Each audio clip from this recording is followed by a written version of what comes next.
Hi everyone, so in today's video we're going to explore Google Sheets and discover one of my favourite functions, which is called Importrange.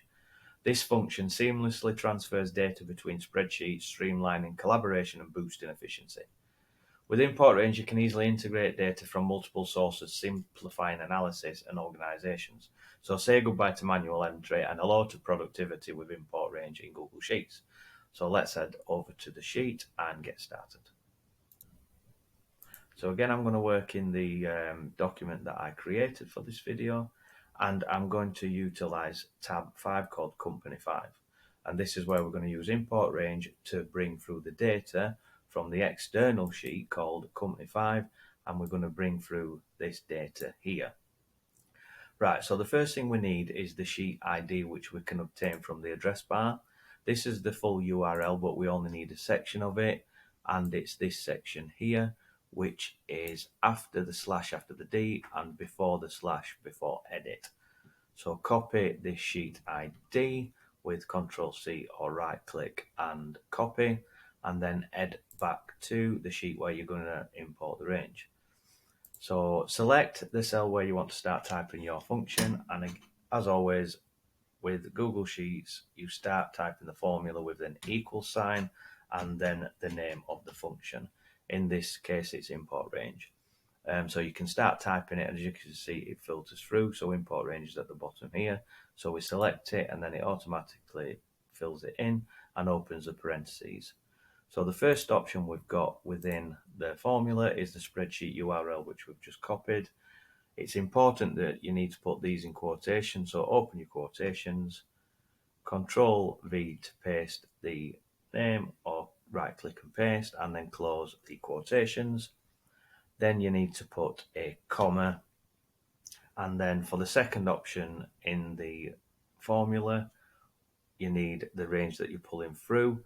So open the quotations again, and then you need first of all the tab name. So copy that and put that in there. Now this bit is very important. You need an exclamation mark after the sheet name. Once you've done this, you need the range from what you are copying. So in this case it's A2 to F16. So you will type that in A2, and then with ranges you put a colon and then you put F16, which ends, and then at this point you close your you close your quotations and then your parentheses. Once you click enter, the magic happens. Now at the beginning it'll come up with this. If you highlight over the cell, you need to allow access to connect the sheets. So once you click allow access, it will do its magic, and as you can see it brings through the data. Now one thing to point out from here is if this sheet is not going to get any bigger, then you can keep the formula to end at F16.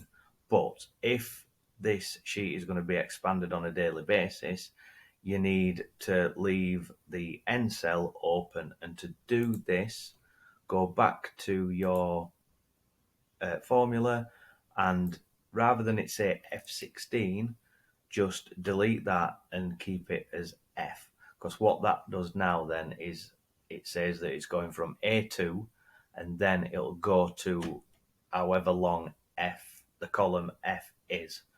And the best thing about this is it's so dynamic. So if you put in a new entry,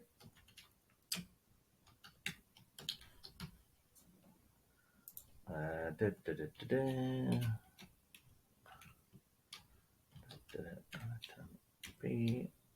bought 90 quid. Let's just copy that down and select that. Once you enter a new row, it automatically enters the new row in the sheet. So it's absolutely seamless. So that's the end of the video. I hope you liked it. If you did, please like and share, and have a great rest of your day.